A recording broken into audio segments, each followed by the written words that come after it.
The entire Horizon Airlines executive board sat frozen as Malcolm Washington disconnected the call. "Effective immediately, my company is pulling 100% of our business from your airline," he stated coldly. "And that pilot who refused to fly with my daughter, tell him he just cost you $70 million. Before we dive into this incredible story of justice and accountability, let me know where you're watching from in the comments. Hit that like button if you believe in standing up against discrimination, and subscribe to our channel for more powerful real-life stories that will restore your faith in justice. Now let's rewind to see how this all began.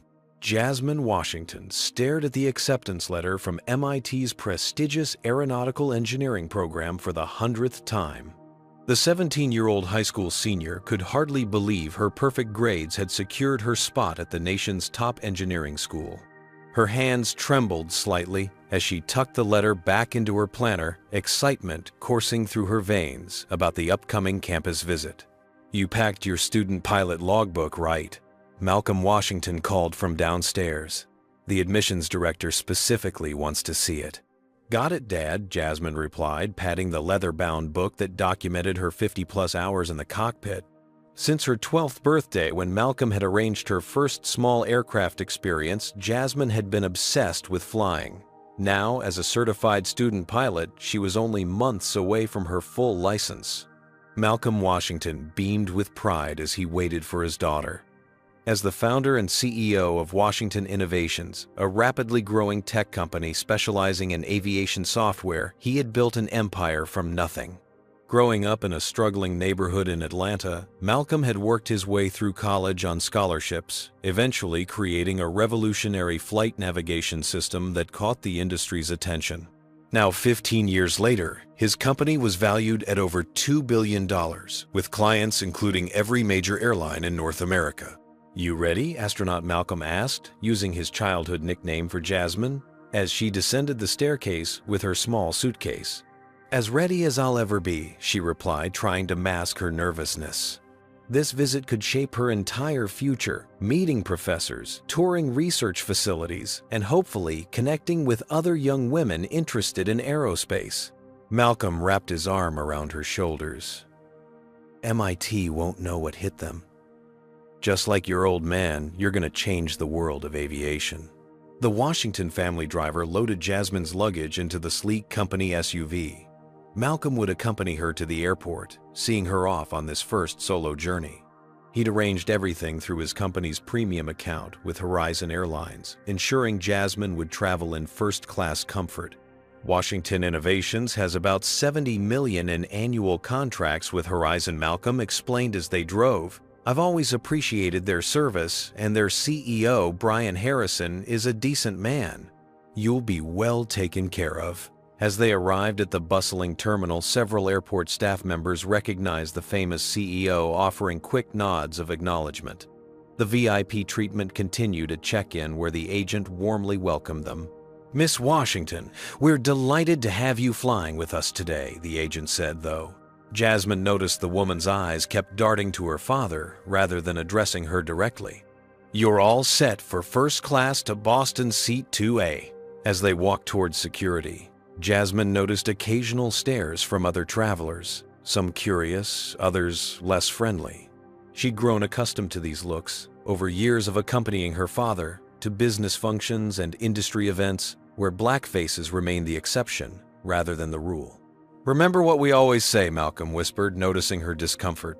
"Their ignorance doesn't diminish my excellence." Jasmine completed their family mantra with a smile. Malcolm squeezed her hand. "Exactly. Now go show MIT what a Washington is made of."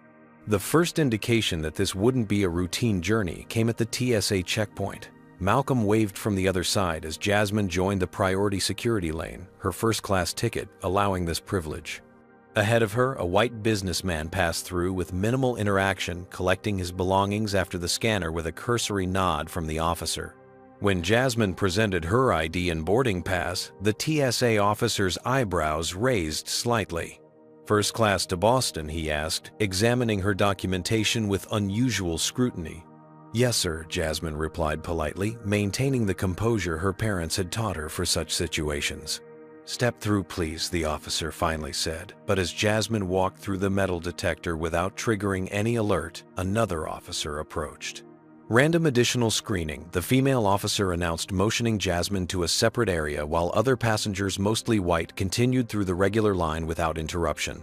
Jasmine complied, keeping her expression neutral as they thoroughly searched her carry-on bag, swabbed her electronics for explosive residue, and conducted a pat-down. Through the glass partition, she could see her father watching his face, a careful mask that couldn't quite hide his familiar frustration. After finally clearing security, Jasmine texted her father the usual random check, "I'm fine." His reply came instantly, "You're a Washington. Head high always." At gate B17, Jasmine approached the counter to check in. The gate agent glanced between her boarding pass and face with poorly disguised surprise. "First class. To Boston," the woman repeated, as if Jasmine might have stolen the ticket. "Yes, that's correct," Jasmine confirmed, her voice steady, despite the growing knot in her stomach. After a moment's hesitation, the agent returned her boarding pass with a tight smile. "Enjoy your flight, miss. Washington." The pre-boarding announcement came minutes later, and Jasmine joined the first-class line. An elderly white couple ahead cast backward glances at her, whispering to each other. Jasmine pretended not to notice, focusing instead on the text from her father. "Boarding now. Call me when you land. So proud of you." Once on the aircraft, a flight attendant directed Jasmine to her window seat in the second row. She had just settled in when another passenger, a middle-aged white man in an expensive suit, stopped in the aisle beside her. "I think you might be in the wrong cabin, young lady," he said loudly enough for nearby passengers to hear. "Economy is toward the back." "I'm in the correct seat, thank you," Jasmine replied calmly, though her heart raced. 2A. The man seemed prepared to argue until a flight attendant intervened. "Is there a problem?" she asked. "Just making sure everyone's in the right place," the man replied with a meaningful look toward Jasmine. The flight attendant, whose name tag read Amber Lee, checked Jasmine's boarding pass. "Miss Washington is in her assigned seat, sir. Please continue to yours." As other passengers boarded, Jasmine texted her father again. "Some guy just questioned whether I belonged in first class." Malcolm's response was quick, his ignorance. "Your Excellence. Don't let it get to you." Easier said than done, Jasmine thought as she tucked her phone away. The cabin slowly filled, and Jasmine noticed the seat beside hers remained empty even as the economy section seemed completely full. After all passengers had boarded, the captain's voice came over the intercom. "Ladies and gentlemen, this is Captain Roger Blackwell. We're experiencing a minor delay while we complete some last-minute checks. We appreciate your patience and expect to depart shortly." Jasmine settled back, opening her MIT information packet to review the schedule for tomorrow's campus tour. She was highlighting a quantum engineering seminar when Flight Attendant Lee approached her seat. "Miss Washington," she said quietly, "the captain would like to speak with you. Could you come with me, please?" Confused but compliant, Jasmine followed the flight attendant to the front of the aircraft. Outside the cockpit doors stood a tall, gray-haired man in a pilot's uniform, his expression stern beneath his captain's hat. "Miss Washington," Captain Blackwell said, his voice clipped. "I need to speak with you outside the aircraft." The jetway felt unnervingly quiet as Captain Blackwell closed the aircraft door behind them. Jasmine stood straight, conscious of her posture, just as she'd been taught in countless situations where she knew she'd be judged differently. "Miss Washington, I understand you're traveling alone today." Captain Blackwell began, his tone suggesting this was somehow problematic. "Yes, sir. I'm visiting MIT," Jasmine replied. "I've been accepted to their aeronautical engineering program." The captain's expression didn't change. "And I also understand you're a student pilot." Jasmine nodded momentarily, encouraged that he knew this detail. "Yes, I have over 50 logged hours. I'm hoping to complete my license this summer before college." "You brought this up with our gate agent," I'm told he continued, his tone shifting to something harder. Only when she asked about my interest in aviation, Jasmine clarified, confusion growing. "Is there a problem, Captain?" Captain Blackwell folded his arms across his chest. "As pilot in command, I'm responsible for everyone on this aircraft. When passengers make claims about being pilots themselves, it raises security concerns. Claims, Jasmine felt her cheeks warm. I don't understand. I simply mentioned my student pilot status in conversation. You also mentioned your father works with our airline. Blackwell continued. Using connections to secure upgraded seats and then discussing piloting abilities sounds like someone trying to gain unauthorized cockpit access. The accusation was so absurd that Jasmine momentarily struggled to respond. My father is Malcolm Washington, CEO of Washington Innovations. We're a corporate client of Horizon Airlines. And I've never requested cockpit access. I was simply answering the gate agent's questions. I'm not familiar with that company. Blackwell dismissed. Do you have some identification beyond your boarding pass? Jasmine produced her driver's license, and after a moment's hesitation, her student pilot logbook. Everything's in order, Captain. I'm just trying to get to Boston for my college visit. Blackwell barely glanced at her documentation. Behind him, the co-pilot had emerged from the cockpit, observing the interaction with visible discomfort. Captain, the younger pilot interjected, we're already running 20 minutes behind schedule. I'm handling a security matter, First Officer Sullivan Blackwell snapped before turning back to Jasmine. Miss Washington, I simply don't feel comfortable with you on my aircraft today. Excuse me, Jasmine couldn't believe what she was hearing. Your story doesn't add up. A teenager in first class claiming pilot status and corporate connections. Blackwell shook his head. I'm exercising my authority as captain. We'll have the gate agent rebook you on a later flight. Flight attendant Amber Lee, who had followed them into the jetway, stepped forward. Captain, I don't think there's any security issue here. Miss Washington's reservation is completely legitimate. I've made my decision, Blackwell stated firmly. My flight deck, my rules. This is ridiculous, Jasmine said, struggling to keep her voice steady. Is this because I'm black? Would you be questioning a white student about their right to fly first class? Blackwell's face hardened. Don't make this about race. This is about security protocols. Then explain exactly which protocol I violated, Jasmine challenged. Instead of answering, Blackwell turned to a nearby gate agent who had been called to the jetway. Please escort Miss Washington back to the terminal and rebook her. We need to depart. As Jasmine was led away, she heard First Officer Sullivan say quietly, Captain, I really don't think. Not your call, Sullivan. Blackwell cut him off. Back in the terminal, humiliation burned through Jasmine as curious passengers watched her removal from the aircraft. With trembling hands, she pulled out her phone and called her father, who was likely still in the airport. Dad. Her voice broke.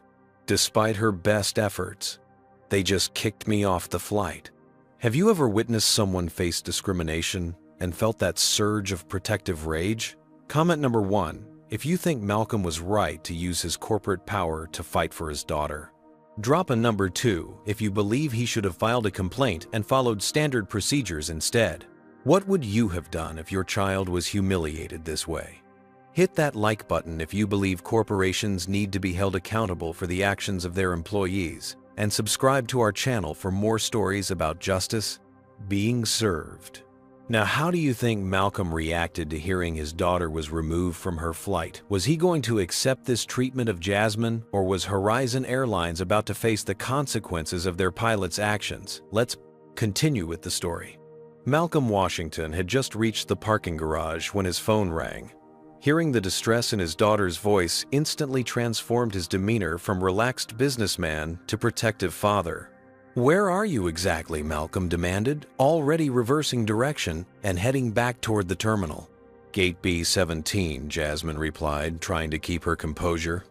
The captain said he didn't feel comfortable with me on his aircraft. Dad, he basically accused me of lying about everything, about being a student pilot, about you, about Washington Innovations. I'm on my way, Malcolm stated, his voice deadly calm, the tone his executives recognized as his most dangerous. Don't speak to anyone else until I get there. Malcolm moved through the airport with purpose, his powerful stride causing people to instinctively step aside.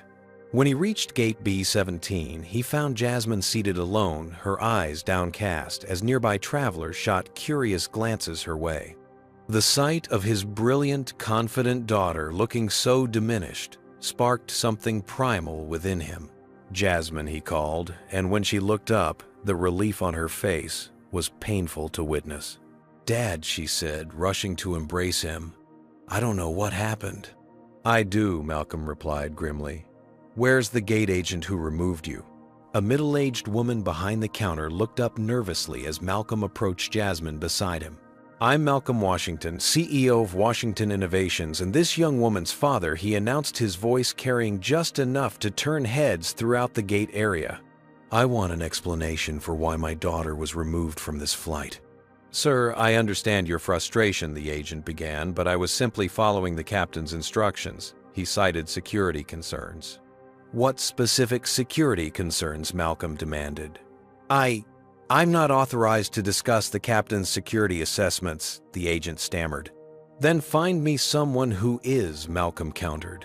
"Because from where I stand, the only security concern on that aircraft is a pilot who discriminates against young black passengers."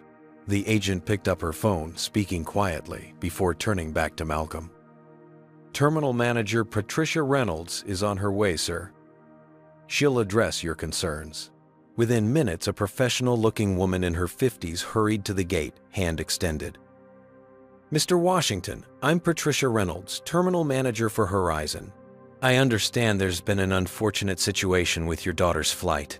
"Unfortunate doesn't begin to cover it," Malcolm replied, ignoring her outstretched hand. "My daughter was publicly humiliated and removed from her flight without cause. I want to speak with the pilot responsible. Now." Reynolds maintained her composure. "Captain Blackwell has already begun taxi procedures. The flight was running behind schedule." "Stop the aircraft," Malcolm interrupted. "Excuse me. I said stop the aircraft. Your pilot just discriminated against the daughter of your company's biggest corporate client. I want him back at this gate to explain himself before any passengers go anywhere." Reynolds blinked rapidly. "Mr. Washington, I can't just recall an aircraft that's been cleared for departure." "Then find me someone who can," Malcolm stated. "Because until I get answers, Washington Innovations is reconsidering its $70 million annual contract with Horizon Airlines." The mention of the figure caused Reynolds' professional mask to slip momentarily. "Let me make some calls," she said quickly. As Reynolds stepped away, airport security approached two uniformed officers surveying the situation. "Is there a problem here?" one asked, looking pointedly at Malcolm rather than at Reynolds. "Yes, there is," Malcolm replied coolly.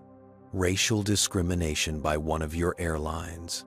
Are you here to address that?" The officers exchanged uncomfortable glances. "We received reports of a disturbance." The only disturbance, Malcolm interrupted, is a pilot who felt threatened by a 17-year-old honor student traveling to visit her future college. "Would you like to explain to the press why airport security was called on an African-American CEO instead of investigating discrimination complaints?" The officer's demeanor shifted subtly. "We're just responding to a call, sir. No action is being taken." "Good," Malcolm nodded.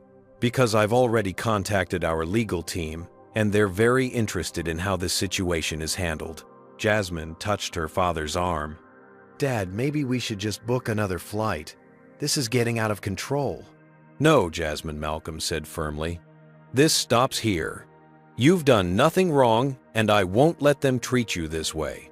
As the confrontation continued, other passengers began recording with their phones.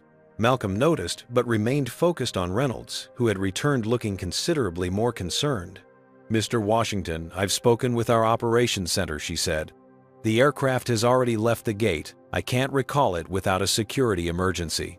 "Then we have a significant problem," Malcolm replied, "because I'm not leaving until I get answers."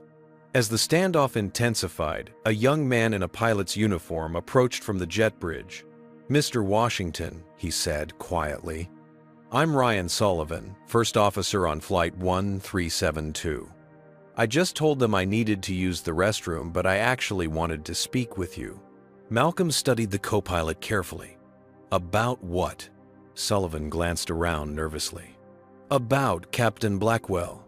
This isn't the first time something like this has happened." I've filed reports before, but nothing ever changes.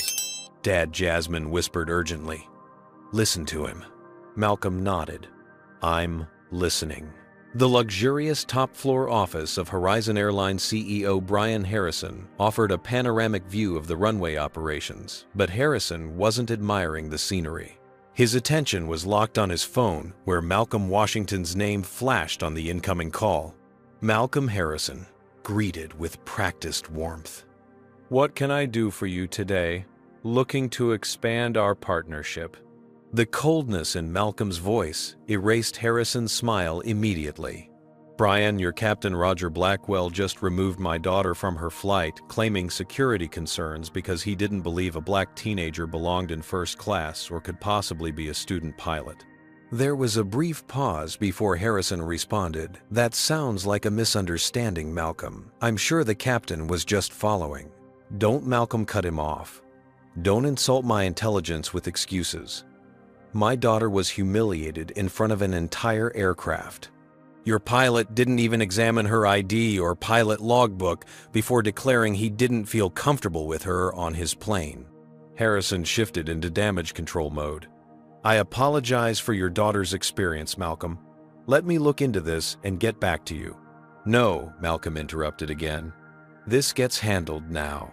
I'm standing in your terminal with Jasmine and your first officer, Ryan Sullivan, who just informed me that Blackwell has a history of similar incidents that your company has systematically ignored. Harrison's grip tightened on his phone. First, Officer Sullivan was interfering. This situation was deteriorating rapidly. Malcolm, these are serious allegations that require proper investigation. I assure you will. Washington Innovations currently contracts $70 million in annual business with Horizon, Malcolm stated flatly. Every executive travel package, every corporate retreat, every client transportation arrangement we handle goes through your airline. The implied threat hung heavy in the silence that followed. What are you asking for? Malcolm Harrison finally asked. Immediate suspension of Captain Blackwell pending investigation. A formal apology to my daughter from your company, and a comprehensive review of your discrimination policies, Malcolm listed. You have 1 hour to decide if our business relationship continues. You can't just ground a captain without due process, Harrison protested. There are union regulations, protocols. 1 hour, Malcolm repeated. Or I call every major business publication to explain why Washington Innovations is pulling $70 million from Horizon Airlines effective immediately. After disconnecting, Harrison immediately summoned his executive team. Within minutes, his office filled with anxious faces, the Chief Operating Officer, Legal Counsel, Head of Public Relations, and Human Resources Director, all awaiting direction. We have a situation, Harrison began. Malcolm Washington is threatening to pull Washington Innovations' entire contract over an incident involving his daughter and Captain Blackwell. The executives exchanged alarmed glances. The COO spoke first. Washington Innovations represents nearly 8% of our corporate business. Losing them would impact our quarterly earnings significantly. Not to mention the PR nightmare if he goes public, added the PR director, already scrolling through social media on her tablet. There are already some passenger videos from the terminal circulating. Horizon discrimination is starting to trend. Harrison turned to his legal counsel. What's our exposure here? The attorney's expression was grim. If what Washington describes is accurate, and if Sullivan confirms a pattern of behavior, substantial. Discrimination lawsuits are costly even when you win, devastating when you lose. What do we know about Blackwell's record? Harrison asked the HR director. She hesitated before answering. There have been complaints. 3 formal ones in the past 18 months, all filed by minority passengers who felt unfairly treated. The incidents were investigated but deemed inconclusive. All inconclusive, Harrison's voice rose. 3 separate complaints against the same pilot were all dismissed. He's been with the company 27 years, the HR director defended weakly. His union representation is very thorough. Harrison paced the length of his office. And Sullivan, what's his record? Exemplary, the HR director replied. 4 years with us after military service, no disciplinary issues. The PR director looked up from her tablet. Sir, the videos are gaining traction. Several civil rights organizations have already shared them. We need to respond quickly. Harrison stared out at the runway, watching a Horizon aircraft take off. The company had weathered financial turbulence before, but this perfect storm of potential revenue loss, legal liability, and public relations disaster could cause irreparable damage. "Get me everything on Blackwell," he ordered. "Every complaint, every investigation result. And contact dispatch. I want every Horizon flight currently at gates to remain there until further notice." "You're grounding our fleet?" the COO asked, incredulously. "The cost would be astronomical." "Not as astronomical as losing Washington Innovations and facing a discrimination lawsuit simultaneously," Harrison countered. "This stops now. If Blackwell has been protected by our system, I want to know why and who's responsible." As the executive scrambled to fulfill his directives, Harrison's phone buzzed with an incoming message. It was from his board chairman, seeing concerning social media posts about discrimination incident. "Stock analysts already calling. Fix this immediately." Harrison picked up his phone again. "Get me Malcolm Washington back on the line," he told his assistant, "and find me a solution that keeps his business." In the terminal, Malcolm received the call from Harrison just as a Horizon Airlines public announcement echoed through the airport. "Attention all passengers. Due to an operational review, all Horizon Airlines flights currently at gates will experience a brief delay. We apologize for any inconvenience and appreciate your patience." Malcolm allowed himself a small, grim smile as he answered the phone. "That was fast, Brian. I believe I gave you a full hour." Inside Horizon Airlines' crisis management room, the tension was palpable. 8 executives sat around a polished conference table, faces illuminated by the harsh glow of their laptops as they assessed the rapidly deteriorating situation. On the wall-mounted screens, social media metrics showed number Horizon discrimination climbing to the number 3 trending topic nationally. "Our stock is already down 3% in after-hours trading," the chief financial officer reported grimly. "Institutional investors are calling for explanations." Brian Harrison rubbed his temples, feeling the beginnings of a migraine. "What's the immediate financial impact of the temporary ground stop?" The COO consulted her tablet. "Approximately $2 million in direct costs if we resume operations within the hour. Customer compensation claims will push that higher. And if we lose Washington Innovations as a client," Harrison pressed. The CFO didn't need to check his figures. $70 million annually in direct revenue. But the ripple effect would be worse. They handled tech partnerships for dozens of Fortune 500 companies who might follow their lead. Harrison turned to his head of legal, who was reviewing documents with increasing alarm. "What did you find in Blackwell's file?" The attorney looked up, her expression troubled. "It's worse than we thought. Not just 3 complaints, there are 11 documented incidents over the past 5 years, all involving passengers of color." 11, Harrison's voice rose sharply. "How was this not escalated to my level?" "The system," the HR director began hesitantly. "Complaints were handled at the regional level." Blackwell's union representative successfully argued that passenger perceptions weren't proof of discriminatory intent, and his performance evaluations from other metrics were always excellent. Harrison slammed his hand on the table. "So we've been enabling a pilot with a clear pattern of discriminatory behavior because he completes his paperwork properly." The PR director interrupted her attention on her laptop. "Sir, we have another problem. Captain Blackwell just gave an impromptu interview to a passenger who's a journalist for Air Travel Monthly. It's already online." She turned her computer around, showing a video of Captain Blackwell standing near a gate in Boston, still in uniform. "I've been flying for 27 years, Blackwell was saying defensively. "I make split-second safety decisions every day. This wasn't about race, it was about maintaining cockpit security." When someone claims aviation knowledge and special connections to the airline, that raises red flags. But the passenger was a 17-year-old girl. With documented student pilot status, the interviewer pressed. Documentation can be falsified. Blackwell responded stiffly. The flight deck is my responsibility. Better safe than sorry. Harrison signaled for the video to be stopped. He's digging us deeper with every word. Who authorized him to speak to press? No one, the PR director replied. He did this on his own initiative. Harrison turned to his chief operating officer. Contact Boston. I want Blackwell removed from any further duties immediately. Get him on the first flight back to headquarters as a passenger. The head of legal cleared her throat. Brian, I've been reviewing Washington Innovation's contract with us. There's no early termination penalty if they can demonstrate our company engaged in discriminatory practices. This revelation sent another wave of tension through the room. Harrison stood up and walked to the window overlooking the tarmac where dozens of Horizon aircraft sat immobilized at their gates. Thousands of passengers were being affected by this decision, yet the alternative, letting Blackwell's behavior continue unchecked, was unthinkable both morally and financially. Get me First Officer Sullivan on the phone, Harrison finally said. I want his unfiltered account of what happened. While an assistant placed the call, the HR director spoke up. There's something else you should know.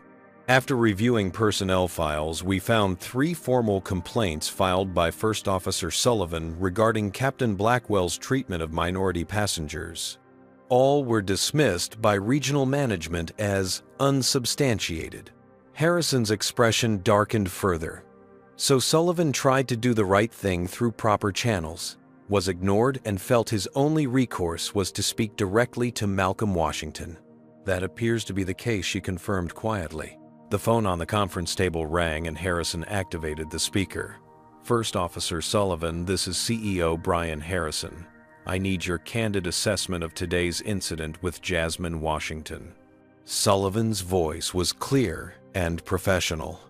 Captain Blackwell's actions today were unjustified and, in my opinion, racially motivated. Miss Washington presented proper identification and documentation. At no point did she request cockpit access or present any security concern. The captain barely glanced at her credentials before deciding to remove her. Is this consistent with prior incidents you've reported? Harrison asked. Yes, sir, Sullivan replied without hesitation. I've observed Captain Blackwell apply different standards to passengers based on their race. He questions credentials, seating assignments, and boarding priorities for passengers of color that he never questions for white passengers.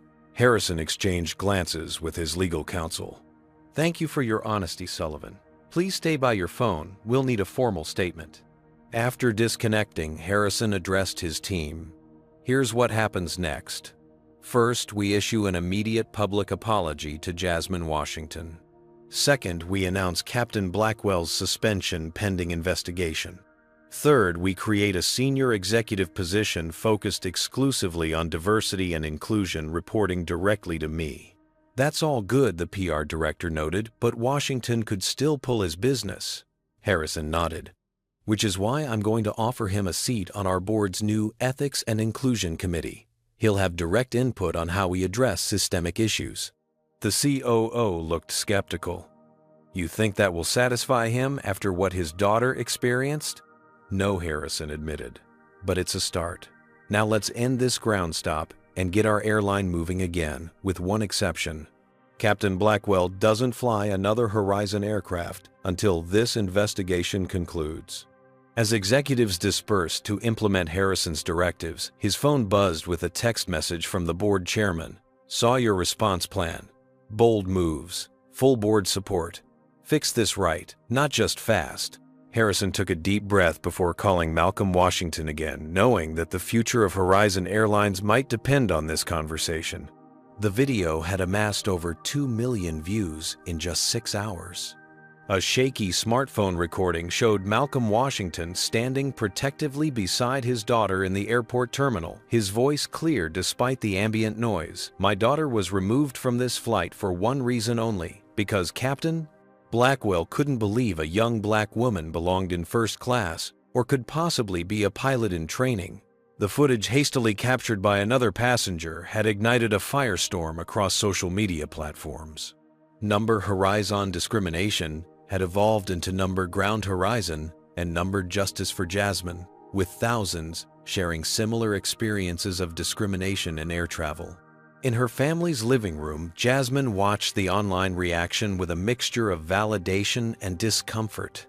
The outpouring of support was overwhelming, but seeing her humiliating experience become a national conversation felt surreal. "You don't have to read all of this," Malcolm said, gently sitting beside her. "It's okay to step back." Jasmine shook her head. "I need to understand what's happening. This isn't just about me anymore." Her phone buzzed constantly with messages from friends, classmates, and suddenly strangers from across the country. Most touching were the dozens of young Black women sharing their STEM aspirations and thanking Jasmine for standing her ground. "Did you see this one?" Jasmine showed her father a message from a 14-year-old girl in Detroit who wrote, "I've wanted to be a pilot since I was 8, but got told it wasn't for girls like us. Seeing you fight back makes me think maybe I can do it too." Malcolm smiled, though his eyes remained sad. "That's why we can't let this slide. It's never just one incident." On television, financial news channels were covering the story from a different angle. A stern-faced analyst gestured toward a plummeting graph of Horizon Airline stock. "The market has spoken clearly today. Horizon shares are down nearly 12% following CEO Brian Harrison's unprecedented decision to temporarily ground all flights during the discrimination investigation. The estimated cost of yesterday's 2-hour ground stop exceeds $4 million. Another commentator jumped in, but the alternative could have been worse. Industry analysts project losing the Washington Innovations contract would impact Horizon's annual revenue by $70 to $90 million, not counting the potential exodus of other corporate clients concerned about association with discrimination allegations. Malcolm muted the television as his phone rang. "Malcolm Washington," he answered. "Mr. Washington, this is Congresswoman Eleanor Palmer," came the response. "I chair the House Transportation Committee's Subcommittee on Aviation.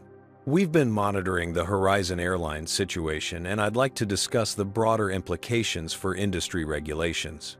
Malcolm activated the speakerphone so Jasmine could hear. "I appreciate your interest, Congresswoman, but this began as a very personal incident involving my daughter. She should be part of any discussion." Of course, the Congresswoman agreed. "Miss Washington, first let me say how sorry I am for what you experienced. Unfortunately, my office receives dozens of similar complaints about air travel discrimination every month. Most never receive the attention yours has." Jasmine leaned toward the phone. "Because most passengers don't have a father with corporate leverage." "Precisely," Palmer confirmed. "Which is why we need systematic change. Would you both be willing to testify at congressional hearings on discrimination in air travel? Your experience could help shape new federal guidelines."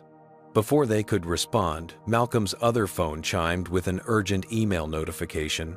"Excuse me, Congresswoman, can I place you on hold for a moment?" After Palmer agreed, Malcolm opened the email, a press release from Horizon Airlines, marked for immediate distribution. He scanned it quickly, his expression hardening. They're announcing Blackwell's suspension and a comprehensive anti-discrimination initiative, he told Jasmine. But they're framing it as an isolated incident, rather than acknowledging the systemic problem. Returning to the call, Malcolm addressed the Congresswoman. "We'd be willing to testify, but I believe this requires industry-wide attention. The problem extends far beyond Horizon Airlines." "I couldn't agree more," Palmer replied. "My staff will contact you to schedule." "And Mr. Washington, thank you for using your influence to shine a light on this issue. Not everyone has your platform." After ending the call, Malcolm turned to find Jasmine staring at her laptop with an odd expression. "What is it?" he asked. She turned the screen toward him. "It's from First Officer Sullivan Ryan. He sent his formal statement to the investigation and copied me." Her voice caught slightly. "He apologized for not doing more in the moment and attached documentation of all the previous incidents he reported involving Captain Blackwell." Malcolm reviewed the materials with growing outrage. 3 years of documented discrimination incidents, all dismissed or ignored by management. He looked up at his daughter. Sullivan risked his career sending you this. I know, Jasmine said quietly. And Flight Attendant Lee has been sending me updates too. She says the cabin crew is organizing to support the investigation. They're tired of watching passengers being mistreated. Malcolm's phone rang again, Brian Harrison for the 3rd time that day. Before answering, Malcolm asked, "What do you want to come from all this, Jasmine? This is your experience. Your voice matters most." Jasmine considered the question seriously. I want systematic change, not just at Horizon, but everywhere. And I want to help other girls like me who don't have a powerful father to fight their battles. She gestured toward her MIT acceptance letter on the coffee table. Maybe this is showing me how to use my engineering degree in ways I hadn't considered. Malcolm nodded proudly before answering Harrison's call. Brian, I've seen your press release. It's insufficient. Harrison's voice was tense. What else do you want, Malcolm? We've suspended Blackwell, issued a public apology, and announced a complete policy overhaul. I want industry leadership, Malcolm replied firmly. Horizon needs to become the gold standard for anti-discrimination policies and transparency. I want a seat on your board with oversight of these initiatives, and I want Jasmine's input on your training programs. There was a long pause before Harrison responded. The board seat is complicated, but I can offer you chairmanship of a new Ethics and Inclusion Committee with direct board reporting authority, and my other conditions. We'll work with Jasmine to develop training materials based on her experience, Harrison conceded. Malcolm, I'm trying to salvage our relationship here. The entire airline industry is watching how we resolve this. As they should be, Malcolm stated. Send me the formal proposal and we'll consider it.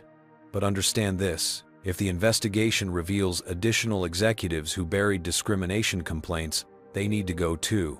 After ending the call, Malcolm found Jasmine already typing rapidly on her laptop. What are you working on? She looked up, a new determination in her eyes. I'm starting a website for young women of color in aviation to share their experiences and resources. If Congress is going to hold hearings, they should hear all our voices, not just mine. Malcolm watched his daughter with a mixture of pride and sadness, knowing that her innocence had been damaged, but her purpose strengthened. The fight was far from over, but something powerful had been set in motion. Across town in Horizon's headquarters, Brian Harrison stared at the draft of a company-wide memo titled Transformational Change Initiative. The opening line read, "Today marks a turning point in Horizon Airlines history, one that begins with acknowledging our failures and committing to genuine, measurable improvement." He began to type, knowing the entire industry was indeed watching. The large conference room at Horizon Airlines headquarters buzzed with nervous energy as Brian Harrison took his position at the podium. Behind him, a diverse group of executives occupied a long table, the newly formed leadership team tasked with implementing what the industry press had dubbed the most comprehensive anti-discrimination overhaul in aviation history. Good morning, Harrison began facing the assembled journalists, industry representatives, and civil rights leaders. 60 days ago, Horizon Airlines failed Jasmine Washington. We failed to respect her dignity, we failed to honor her rights as a passenger, and we failed to live up to our own stated values. The CEO's unusually direct acknowledgement created a ripple of surprise throughout the room. Corporate apologies typically buried admissions of wrongdoing beneath layers of careful language. Today, we're announcing the results of our internal investigation and the permanent changes we're implementing, Harrison continued. First, Captain Roger Blackwell has been terminated from Horizon Airlines following overwhelming evidence of a pattern of discriminatory behavior. Harrison gestured toward the screens behind him, which displayed the key findings of the investigation. Our review identified 14 documented incidents over 6 years in which Captain Blackwell applied different standards to passengers based on their race. More disturbingly, we discovered that these complaints were systematically downgraded by certain members of regional management. A slide appeared showing organizational changes. 3 regional directors have been removed for failing to properly address discrimination complaints. We've created a new executive position, Chief Diversity Officer, with direct reporting to me and independent investigative authority. The next slide showed a woman with a warm smile and impressive credentials. I'm pleased to introduce Dr. Gabriela Martinez, formerly of the Civil Rights Division of the Justice Department, who will serve as our first CDO with full executive powers. Dr. Martinez nodded acknowledgement as Harrison continued. Every Horizon employee, from baggage handlers to pilots to executives, will complete our new comprehensive training program, developed in consultation with leading civil rights organizations, and he paused meaningfully with input from Jasmine Washington herself. At the mention of her name, cameras turned toward the front row where Jasmine sat beside her father. At 17, she looked both younger than her years and somehow older, the weight of her experience visible in her composed demeanor. Harrison shifted to the economic initiatives. Horizon is establishing a $1 million scholarship fund for underrepresented minorities pursuing careers in aviation named in honor of Jasmine Washington. Additionally, we're creating paid internship opportunities, specifically targeting students from communities underrepresented in our industry. The announcements continued for nearly 40 minutes, outlining policy changes, accountability mechanisms, and industry commitments. When Harrison finally opened the floor for questions, the first came from Aviation Weekly's senior correspondent. Mr. Harrison, these changes represent significant investment. How do you respond to shareholders concerned about the impact on Horizon's bottom line? Harrison didn't hesitate. Discrimination is not only morally wrong, it's bad business. The immediate costs of these initiatives are far outweighed by the long-term benefits of building a truly inclusive culture. Our stock has already recovered from its initial drop, and corporate bookings are up 12% since we announced our commitment to change. Another reporter directed a question to Malcolm Washington. Mr. Washington, you've accepted the chairmanship of Horizon's new Ethics and Inclusion Committee while maintaining your business relationship with the airline. Some critics suggest this represents a conflict of interest rather than genuine accountability. Your response? Malcolm leaned toward his microphone. The committee includes independent civil rights attorneys, aviation experts, and diversity professionals, not just corporate representatives.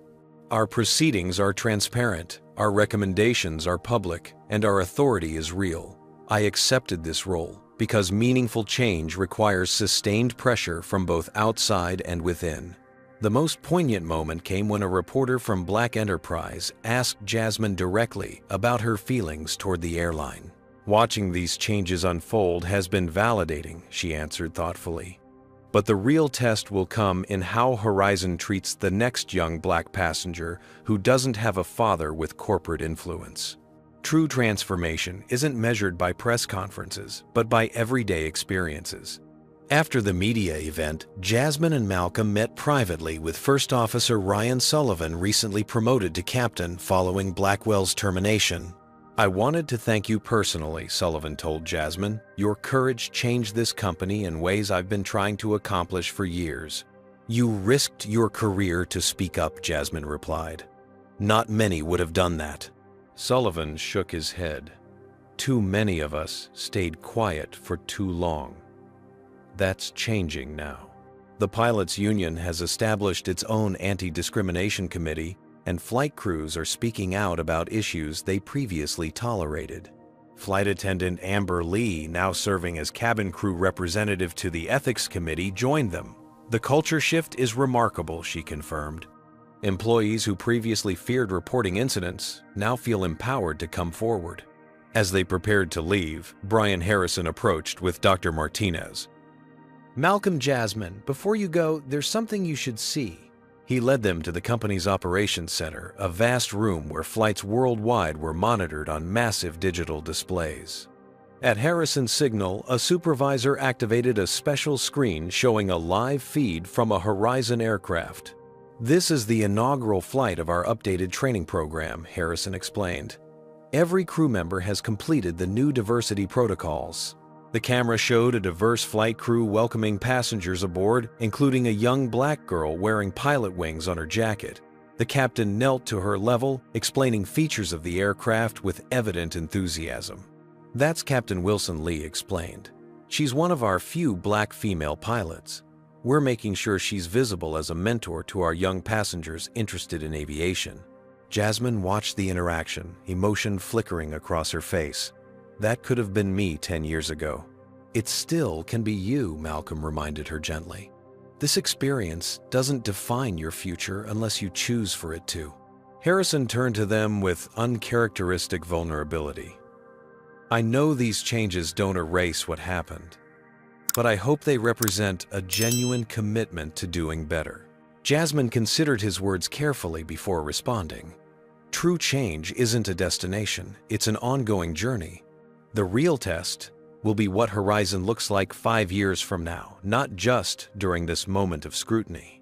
As they left the building, Jasmine paused to watch a Horizon aircraft take off against the setting sun.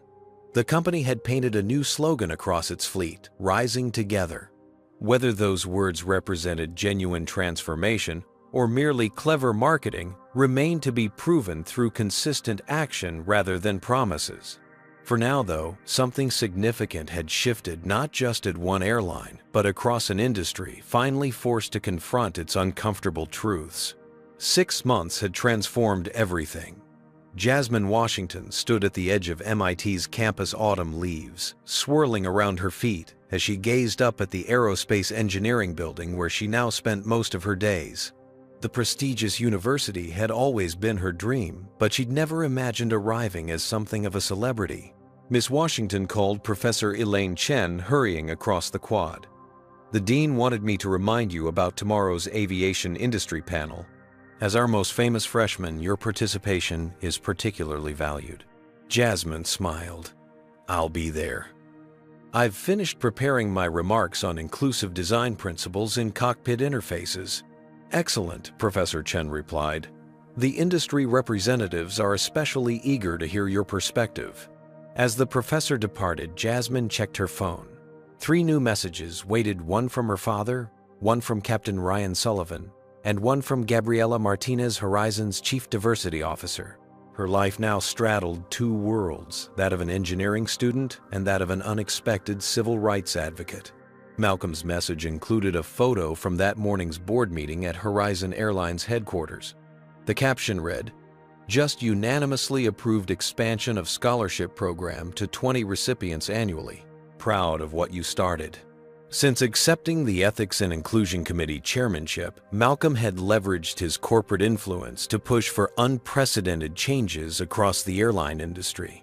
What began as one airline's crisis response had evolved into a sector-wide reckoning with its troubled history of discrimination. Sullivan's message was more personal. First mentorship flight with high school students completed. 4 young women of color interested in aviation careers. Your program is making a difference. The initiative Sullivan referenced, Future Wings, had been Jasmine's creation born during those tumultuous days following the incident. Using seed funding from both Washington Innovations and Horizon Airlines, the program connected minority students with pilots for mentorship, flight experience, and career guidance. Martinez's message contained statistics. 6-month progress report. Discrimination complaints down 64%.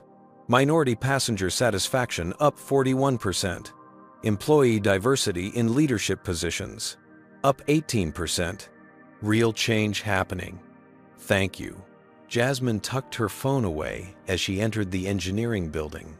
Her schedule today included advanced physics calculus and the student club she'd founded, Black Women in Aerospace, which had already grown to 30 members across multiple universities via virtual chapters.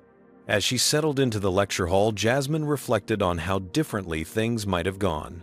If her father hadn't possessed corporate leverage, if Sullivan hadn't risked his career to speak up, if social media hadn't amplified her experience, would anything have changed? The question troubled her, knowing countless others faced similar discrimination without such advantages.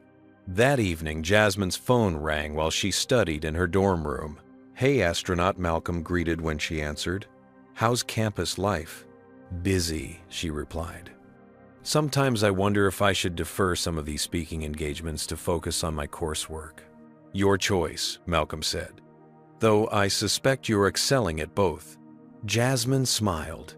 Her father knew her too well. She was maintaining a perfect GPA despite her advocacy work.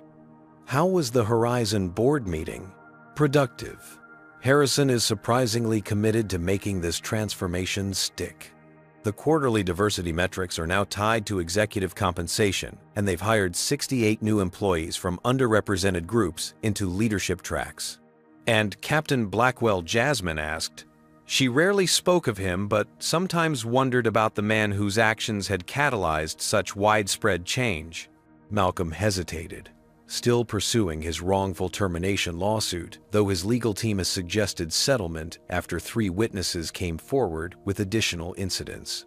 The FAA is reviewing his pilot certification following evidence that he falsified reports. Jasmine absorbed this information without comment.